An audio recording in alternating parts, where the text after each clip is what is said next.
We all love Storm. She is recognized as being one of the first Black women in a relevant comic book publishing house coming out of Marvel. She's most people's favorite member of the X-Men, but despite being a groundbreaking character, Storm has throughout the years perpetuated many negative stereotypes about Black women. I love Storm. Let me go ahead and get that right out the gate before we even get started. Let's talk a little bit about Storm's backstory for anyone who doesn't know. Storm's first appearance was in Giant Size X-Men #1 in 1975, which was Marvel's way of introducing a new team of more diverse X-Men. Storm herself was born in New York, Aurora Monroe. Her father was a photojournalist from America, and her mother was an African princess. However, she pretty much grew up in Cairo, where she watched her parents die while she was stuck under debris for what felt like ages, hence her crippling claustrophobia for a very long time. After her parents died, Aurora grew up a thief. The band of orphans, they were trained by Ahmed El-Gabar, or Jabbar, I've never heard his name said out loud.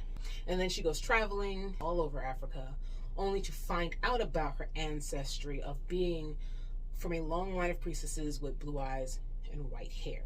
After being taught how to use her powers properly by an ancient woman of the tribe, she eventually became regarded by the tribe as a goddess, which really affected how she saw herself. And it was only when Professor Xavier came and recruited her to be part of the X-Men that she found out that she was actually a mutant and not a goddess. And there were other people out there who were just like her. There are a lot of female characters in comic books. You've got Wonder Woman, Marvel Girl, Invisible Girl, all these things. And the thing about white women characters is they're often portrayed as young and beautiful, conforming to mainstream beauty standards. They're Caucasian, they have attractive body features, they have good aesthetics, and they get code names like Wonder Woman, Invisible Girl, that reinforce femininity in them, in their identities. So even when they are sexualized, they're sexualized as more feminine, more attractive, more desirable types of characters. And especially back in the day, they were depicted to be beautiful and attractive without the sex appeal, because they were the good girls versus the villains who were more seductive and had more sex appeal, because it was supposed to show how evil and manipulative they were, because they were sexualized women versus the good girls, the young, beautiful, childlike women of, this is the time of the 50s and 60s of women in comics. Then we had the feminism movement, anti-racism movements, the sexual revolution, and all these things, which changed a lot of how women are seen in comics to now they can be sexy as well. But when we talk about women in comics versus just Black women in comics, there are staunch differences in how they are represented, even when it comes to sexualization of these characters. We have multi-ethnicity, eroticism, physical strength. Those were key elements with the new women. However, Black women would not be a part of that shift per se.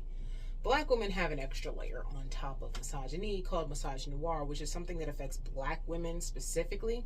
And misogynoir is the uniquely co-constitutive, racialized, and sexist violence towards Black women specifically as a result of their simultaneous and interlocking oppression at the intersection of racial and gender marginalization. In other words, Black women have to deal with sexism and racism, and when that is combined, it makes a completely different type of marginalization, putting us at the bottom of the totem pole many times.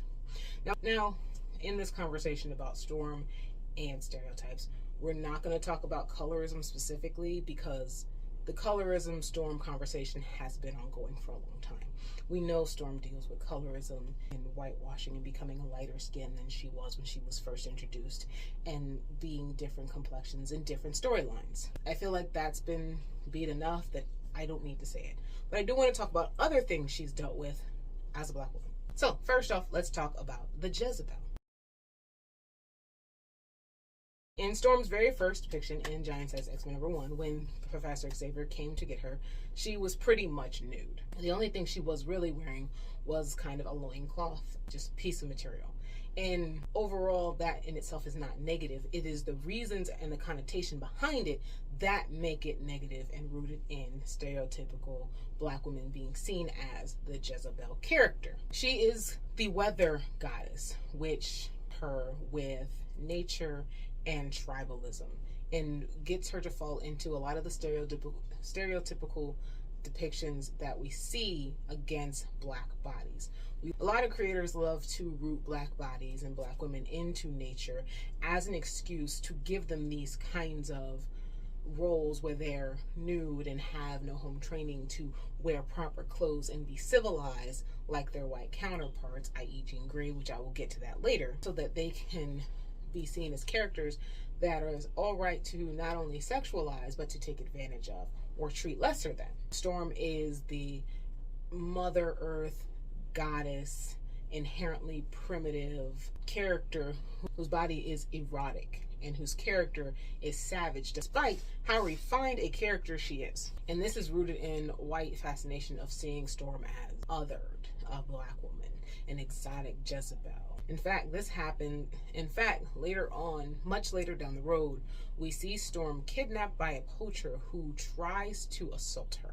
And essentially, he talks about how she's so desirable. He's traveled all over the world, and he's never seen a woman so beautiful. And because of that, he decides that it is okay for him to take advantage of her, as she is nothing more to him than a sexual object. This is an extremely harmful stereotype for Black women as a whole, and it does not help that Storm is also a child when this takes place. Black women were seen as tribal, savage, promiscuous, bestial, and that plays into the fantasies of straight white men who are, at the time, the dominant consumers of comic books and the dominant creators of comic books.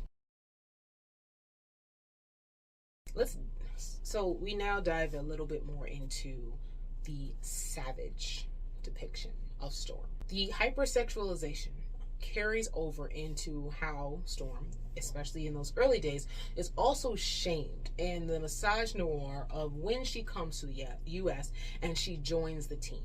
Storm has a very strong distaste for clothes when she's first introduced. You will see her wearing clothes, mostly her uniform, when she's out, that Xavier was somehow able to, well, we know how, but it's still creepy that he was able to know exactly what size everyone would wear. And it is actually a little creepy, despite Storm's outfit being iconic, the choice that was made by Xavier of uniform for Storm compared to the rest of the team. Because it was Professor X who had the entire team's suits made when they first showed up. And that is a side tangent that I didn't bring up in the sexualization part because I didn't think about it until just now. However, Storm is constantly reprimanded by her teammates because of the fact that she does quite often just roam around in the nude, especially Jean Grey. She one time visits Jean in her home and Jean tells her to get out of her uniform and get comfortable. And Aurora does. And when she does, she's just in the nude. And Jean is like, whoa, that is completely inappropriate. And Jean educates her in how to be a proper, civilized American woman. American woman, stay away from me. And there's another time when she's in the pool and she's swimming in the nude. And to be fair, she was also in the pool alone until Nightcrawler jumped in. And then he says, everybody, whoa, hold up, go back inside because Storm is naked in the pool. And Storm gets out and she's just like, what? What's the matter? This is normal. And everyone's just like, no, that's not what we do. And she's not understanding that this is not how you act in a civilized world. And eventually she learns how to properly wear clothes when she's out and about. She adapts, she becomes a more civilized person, she's congratulated for it, all of these things. And now that she has more home training, she has become an accepted member of society in a sense. This is a larger trend where racialized superheroes are educated and blessed through their white counterparts. Now let's talk about the adultification of young Storm. For those who don't know, Black girls are often adultified as young girls between the ages of, honestly, even 4, but oftentimes 10 and up. Black girls are seen as women and with grown women features, allowing them to be sexualized even at younger ages. And this is a form of gender racial bias against Black girls. There is a picture of Storm as when she was around 12, around the same time she met T'Challa. In fact, the picture that I'm going to show you is in that very book where she met T'Challa. And she is depicted to look like this adult woman. In fact, there is a lot of adult woman, I'm grown now kind of talk in this issue. If you've never read it, this is when Storm and T'Challa both lose their virginity to each other. There's a lot of that. You know, she's going through puberty. There are other more nuanced ways to tackle that. Many people call her a woman. She talks about how she's a woman now because she's menstruated. And it goes through the history of adultification of Black girls, where mature and even as young children, meaning that it's okay to treat us certain ways that you maybe wouldn't treat a child that is different. This once again justifies the sexualization of her, both when she's a child in stories and as an adult. Again, we talk about the poacher that kidnapped and almost assaulted her, that she ended up actually killing by accident. And this was when she decided she would never kill anybody again, which is ridiculous because it was self-defense. At that point in time, Storm had actually been reverted to a child again. And this is actually right after Gambit's first appearance. And we see her just kind of traveling through Africa. Well, we don't see it. She tells the story of how she was traveling through Africa as a child. And the story is framed to show that she, though a child, is too beautiful and too exotic for this poacher to be able to control his urges and his desire for her. Now we're going to talk about the strong and sometimes submissive Black woman. There are very few times we see Storm angry, out of control, mad. There was a time way back in classic X-Men, I believe, when she got angry with Jean Grey a little after she first taught her how to properly dress like a cultured person. And because of that, the weather was out of control. She accidentally hurt Jean or scared her. I can't quite remember at the moment, because her anger and her weather manipulation go hand in hand, meaning she cannot get out of control with her emotions, especially any negative emotions, or it's possible that she could cause storms or worse. And this plays into how a lot of the time Storm is considered this regal, measured, controlled woman who doesn't get over emotional or angry, because she does exhibit emotions. She exhibits happiness and sometimes sadness, but she is not allowed to be overly emotional because her emotions are linked to the weather and could cause damage. The emotions she does end up showing most of the time are very much the acceptable emotions, which plays into respectability politics of Black women and what is acceptable as far as emotions go. Now, of course, this is because of the roles that many Black women play in their community. They experience this pressure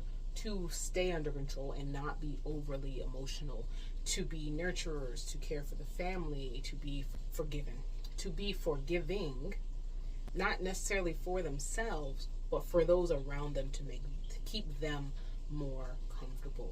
Storm definitely is often forced to embody these strengths, the nurturer of her team and her community, wanting control of her emotions so she doesn't accidentally destroy everything, the one who has to be forgiving of those who have hurt or traumatized her. We see this in Black Panther, in the Black Panther series, when she is speaking with Queen Ramonda, and Queen Ramonda is essentially telling her, hey, you should forgive my son for what he did to you, because he's a good man and Storm is a strong, bold woman. And because of those reasons, Storm being strong and bold and very regal, she is the perfect woman for T'Challa. But the thing is, we never question what this caused Storm to not only be forgiving, but to be strong, to be unemotional unless it's happiness. We never question those things. And of course, Storm has seen a lot of progression over the years, but some of these things do still stick in her character. And I'll be doing a whole nother video about her relationship with T'Challa, because I have things that I want to say about that I've never said out loud. But yeah, these are the ways in which Storm has perpetuated stereotypes over the years. It's gotten a lot better, but there are still things that could be worked on. The recent Storm series has been amazing and a great way to allow her to finally truly come into her own. I enjoyed it a lot. So if you have anything you'd like to add or say, make sure you comment below. Go ahead and share the video with someone who you think may agree or disagree. Subscribe to the channel for more videos. Like I said, there's an upcoming Storm and T'Challa video. Subscribe to the channel for interviews with Black women who work in comic books. Those videos go live on Fridays at 5 p.m. Eastern Standard Time. Follow Melanin24 on Instagram. And remember, as I always say, a small spark can become a huge blaze. And I'll see you guys in the next video.